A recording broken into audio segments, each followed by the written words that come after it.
Well, as someone more familiar with the realm of marketing, I can promise you that you cannot understate the value of knowing your customers really well.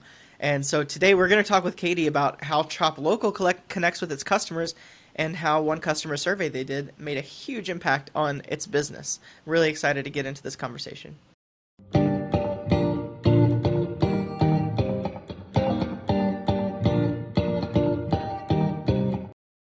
Well, Katie Olthoff is here. She's the co-founder and COO of ChopLocal. Katie, thank you so much for joining. I've been following ChopLocal for a while. I think we got connected on LinkedIn, and I've gone through the website that you guys have a number of times because I'm like contemplating using it. It's just such a cool product, which I think we've talked about before. But ChopLocal connects consumers with local farms where they can purchase meat, which is awesome. But if you want to give just a little bit of an introduction of what you do and where you're at right now, that'd be great. Sure. Thank you so much for having me on here. Chop Local, we refer to it as the Etsy of meat. And when I'm talking to farmers, some of them don't know what Etsy is. So we say it's an online farmers market that is specifically for farms and butcher shops that are selling meat. And so right now we have about 50 vendors, farms and butcher shops across the country. We're in, I think, 15 different states right now. And our goal is that any meat eater across the lower 48 United States can find exactly the meat that they're looking for directly from the farm or small butcher shop. That's awesome. Yeah, my in-laws are farmers, and I've mentioned this to you before, but it is the locally sourced meat is just so delicious, and I think a lot of people don't understand how good it actually is, but it's really good. And so love what you guys are doing with the marketplace, and I'm excited to talk about knowing your customers well and the survey that you guys did. So maybe introduce the survey. How did that come about, and what did that survey look Sure. like? So the survey came about because we applied for some grant funding from the Iowa Department of Agriculture, and we knew we wanted to use that for software development, but we wanted to make sure that the tools that we were developing, that the software tools and the features were really beneficial to the farmers who are using our platform to sell their meat. And so we devised this survey to send out to the farmers that are currently using our platform, as well as other farmers that are selling meat, whether they're selling it online or they're selling it at a farmer's market or through other avenues. We wanted to get as much feedback as possible to really prioritize our development. And so that's how the survey came about initially. That's awesome. So, what was the content of that survey? What were the kinds of questions that you asked? And I'd also love to know why those particular questions were what you chose. But yeah, what did that survey look Yeah, like? so as I mentioned, we really wanted to know what software tools these farmers needed.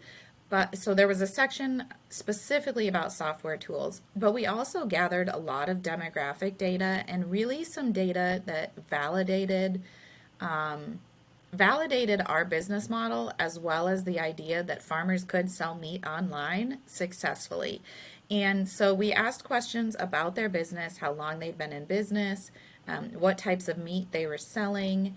We also asked what if they were selling online, if they were selling at a farmer's market. We asked about their marketing strategies, which was really, really insightful information for us. We learned a lot about what farmers are doing that way. And then we went into the software features and we followed it up at the end with a question about their overall meat sales. And I'll just share this tidbit from a psychology standpoint. I didn't want to start out asking that heavy-hitting personal information question about their sales.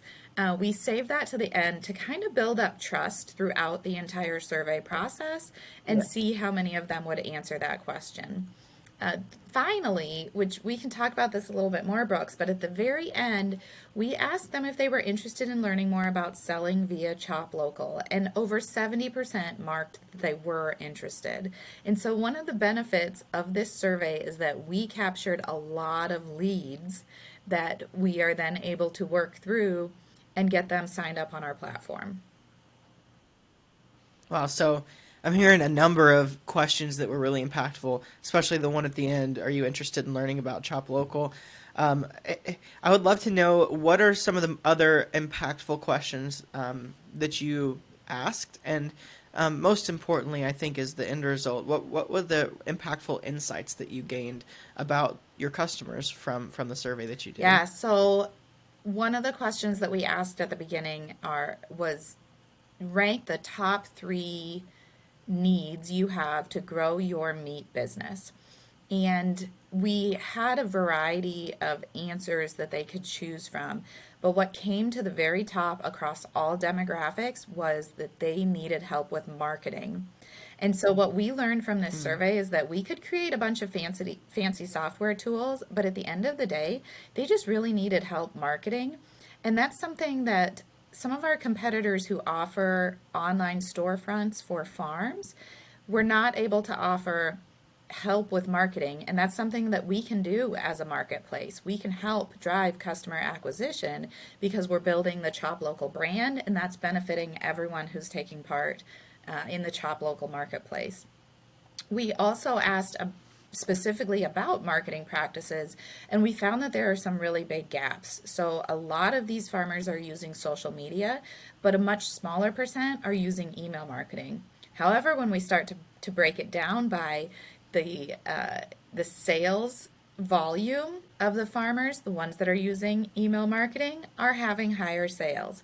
And so we were able to look at some of that data and really craft specific recommendations and use that for educational content for the farmers that we're working with and really other farmers that we're hoping to get onto Chop Local as well.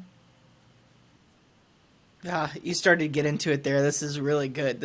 So you were able to pull that data together in ways that's not only helpful to you on the marketing side, where you're getting leads, you're pulling it in, and you're finding these, but you're learning more about your customers. But you also were able to use it to give that data back to farmers and help them make good decisions. So I kind of just briefly talked about a few of them, but what were the outcomes that you guys had because of the survey? How did that impact business? What did you do with the data? What are you planning to do with the data in the future? I'd love to hear what this did for you Yeah, so the guys. first big thing is because we allowed the survey respondents to opt into our email newsletter and opt in to getting more information from us or being contacted by us, we were able to contact them with very specific information based on their survey results. So if they said in their survey, shipping frozen meat is a pain point for them, we could contact them and say, hey, we saw that you are having trouble shipping. We've got this great webinar that you might want to watch. Or why don't you schedule a 30-minute call with me and we'll walk through some of the challenges that you're having and some recommendations. So that was one of the outcomes. Of course, we also found farmers that didn't have an online store at all that are now on Chop Local selling their meat and having great success. The survey has opened up PR opportunities and speaking opportunities. I've actually done a couple of presentations about this data to other farms as well as organizations that support farmers that are selling direct to consumer. So it's really just been a big brand building opportunity and lead generating opportunity on the demand side, or I'm sorry, on the supply side of our marketplace. That's great. So I think about why you guys decided to do this and how impactful it's been, and I'm just thinking a lot of marketplaces are doing a ton of marketing. They're doing content generation. They're going heavy after their supply side. But it's kind of like if you don't understand your customers well, you're like doing it blindfolded. Just creating something, throwing it out, seeing if this sticks. I don't know if it will or not. And then you get lucky, something sticks, you figure it out, and you keep going down on that one thing, right? But you guys early on were able to learn so much that you were able to create valuable content, build valuable relationships, valuable networking and brand building, all through a survey. And so I would expect that if I'm a marketplace leader, which I'm not, but if I was a marketplace leader and I'm listening to this, my thought would be, how do I do this? And so, do you have any practical thoughts on how should a marketplace leader go about doing this thing that you did in a way that's going to be impactful for them and helpful for Yeah. them? So I'll totally admit, when I set out to do this, I really thought it would look great to the grant funding committee. I really did not expect that we would get this kind of, I mean, all of the great benefits that have come from this survey, but we really have. So, and here's a few of the tips that I would have for somebody doing this. I mentioned earlier, you want to build trust throughout the survey process. And so we save those heavy hitting questions for the end of the survey. We also offered an incentive for people to take the survey. We chose one survey respondent to get a $500 Visa gift card, basically, which in the grand scheme of things, very inexpensive, lead generating tool if you want to look at it that way. We also we used SurveyMonkey for this, which it took me a while to figure out all of SurveyMonkey's tools when I was analyzing the data, but it was really easy for me to kind of group answers based on sales volume or group them based on some of the demographic questions that we have and really dive into more details, and that was really helpful. The other thing, we sent this out, we cold emailed farmers that we found on online directories. So in our case, there are a lot of online directories run by farm organizations that try to encourage people to buy from these local farmers. So we had an intern go through and find email addresses. We just emailed as many of them as we could in a short period of time, and got, I think, over 200 responses from an email list of about 2,000, which is a pretty good response rate, especially for a cold email. But I also explained in the cold email that we were doing this because of grant funding, and our ChopLocal's two co-founders and our third member, who is our first employee, we are all three farmers as well. And so we really use that to build trust with these potential vendors or these survey respondents along the way too. It's awesome. I mean, what I'm hearing and what it comes down to for you guys is this you have these underlying beliefs, especially now, about the importance of understanding your customers really well. And so that's really foundational. The survey, we kind of started at the deeper level and said, what does this actually look like? But I'd love to go a little bit higher up now and say, why? Why do you care so much about this? Why is this something that's important to you? And why is understanding your customers well something that you're passionate about? Passionate about? Well, that's a great question. And I just mentioned the three of us working on ChopLocal full time right now are farmers. And so we really understand the supply side of our marketplace. And I see a lot of local foods marketplaces that are starting up, especially since COVID. And I think it's fantastic. I really do. But a lot of those are being started by people who are maybe foodies looking for something specific, or they understand the value of local food, but they may not understand the entire business model of the farmers who are producing it. And so we're in a little bit of a different situation there. That being said, that doesn't mean that we know everything about them, and we want to get as much information as possible. So, as I said, the three of us are farmers. None of us have a tech background, and so we have to run really lean when it comes to development, because we are using outside sources for software development. And so we really needed to make sure that the tools that we were going to create were going to have value for those farmers. And this has been a really great way for us to do that.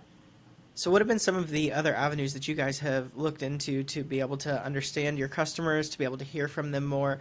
Where is that happening elsewhere outside of the survey that you did at Shop Local? So the sales, onboarding, and kind of customer support process has been a big part of that.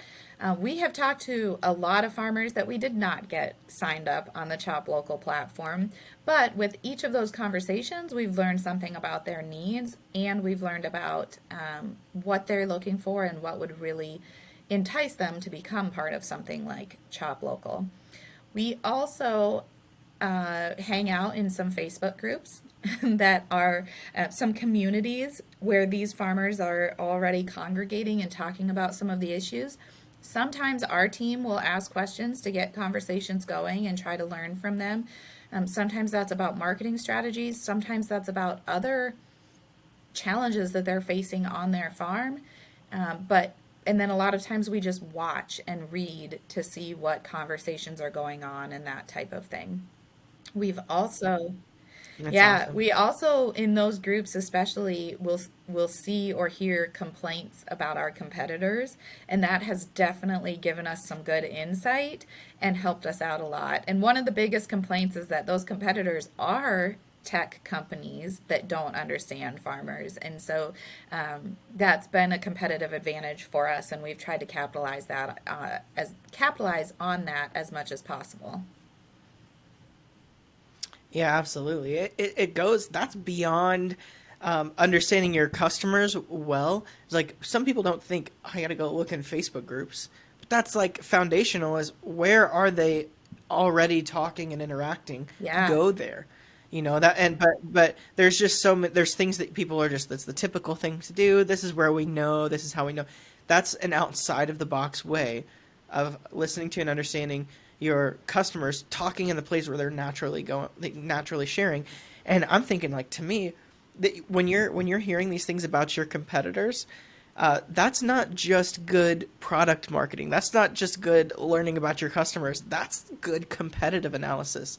Like, oh, I now know what I need to say in my sales process because I know what their weaknesses are. And if they're coming to us from someone else, I know yeah, why. Like, I know what their pain points have been, and I know how we can meet that. That informs product development. That informs yeah. messaging. That is like a little thing, like going on Facebook and listening to where what your customers are saying or your prospects are saying in Facebook groups has such a massive impact on business. And so I would love to hear from you.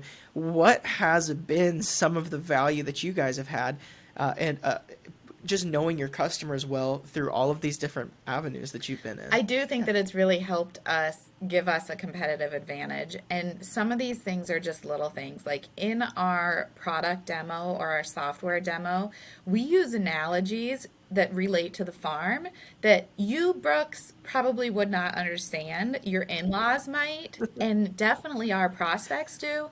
And when they hear us talk about that, or when we introduce ourselves and we have a photo of our kids on the farm, like they really connect with that, and that makes a difference. And I know that this is not something that every marketplace founder can do, but I think if you can do it to some extent, it's really helpful. Another thing I just thought of is I just saw recently that Airbnb's CEO has listed his apartment, I don't know what it is, condo, but he's listed one of his properties on Airbnb. So my co-founder Jared is one of our first vendors. He's selling directly from his farm as well. And so again, this gives us really good insight into knowing how the software is working, what the kinks are that we need to work out, and helps us understand what our customers on the supply side are going through when they're using ChopLocal every day. That's awesome. I want to hit you with a question that's kind of out of nowhere here, but I love to get your response. What is, outside of knowing your customers well and listening to them in all these different places and doing a survey, outside of all of that, what would you say is the biggest piece of advice, top of your mind, biggest piece of advice you would give to other marketplace founders? This is a big, heavy question, and there's a lot. I feel like we've learned a lot in the 2 years that we've been operating. But one of my pieces of advice would be to just learn as much as possible about as many other marketplaces as possible. And that's why I love what you're doing here, Brooks, with the podcast, because other podcasts, different communities online, connecting with marketplace founders, that has been such a valuable opportunity for us. And I love this marketplace community that is so willing to share not only the wins, but also the struggles that we all have. Building a marketplace and Yes. dealing with both the supply and the demand is really challenging. And so having that support group that are dealing with the same problems is really helpful.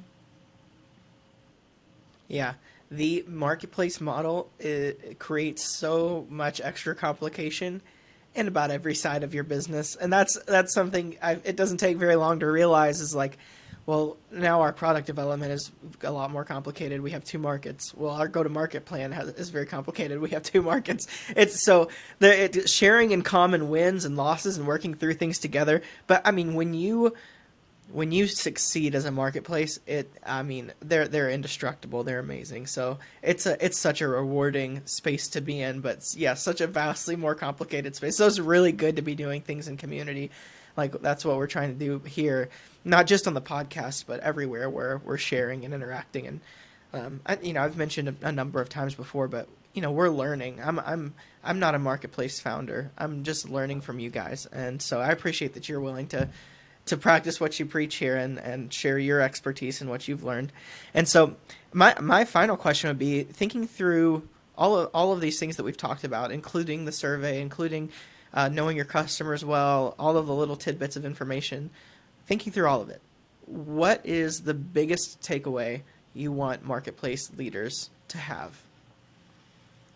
Another big question. I think for us, the experience that we've gone through in the past couple of years has included an entire business model pivot. It has included some hard experiences with developers, team members, vendors even that weren't a great fit. There have been some funding challenges. It's, I guess, where I'm going is that it's really hard. It is a marathon, not a sprint. And sometimes it feels like you are just sprinting through a marathon. But there are so many, as you said, there's so many rewards at the end. And for us, because we are so closely connected with the supply side customers, with our vendors, both from geographically, we live in rural America alongside of them. Culturally, we understand what they go through on a daily basis, that type of thing. It's really, really rewarding to know that we can help these vendors build their meat businesses, because that's what we want to do at the end of the day. So I guess my message is power through it, find those partners that can help you out, get over one hurdle and get ready for the next one. And when you start to see the successes happening, it will be very rewarding. That's awesome. Well, we are going to link to ChopLocal. Definitely check it out. And we'll link to your LinkedIn profile as well, Katie, and they can listeners go on and go connect with her just to keep up with what they're doing. This is exactly what we're talking about. You got to learn from each other, see what everyone's doing, and just be a supportive and engaging community that learns together. I think there's a lot of value in that. And also, I know that there is more that you guys have done and realized than we could ever get into in a 25-minute podcast episode. And so I want to be able to give you an avenue to share that and send people your way. So if you're listening, go follow or connect with Katie on LinkedIn. And we're grateful that you are part of this community. Thanks for listening, whether you're here on the podcast or listening to one of the clips we've shared elsewhere, wherever you're at. We're grateful. Feel free to throw in comments anywhere. Get in touch with us. We'd love to be able to talk with you guys. Thanks for learning with us. And Katie, thank you so much for joining us. I learned a lot. It's just such an impactful thing to think strategically about how to talk to and know your customers well. You've given a lot of really good insights there. So thank you. And for the rest of you guys, we'll see you in the next episode.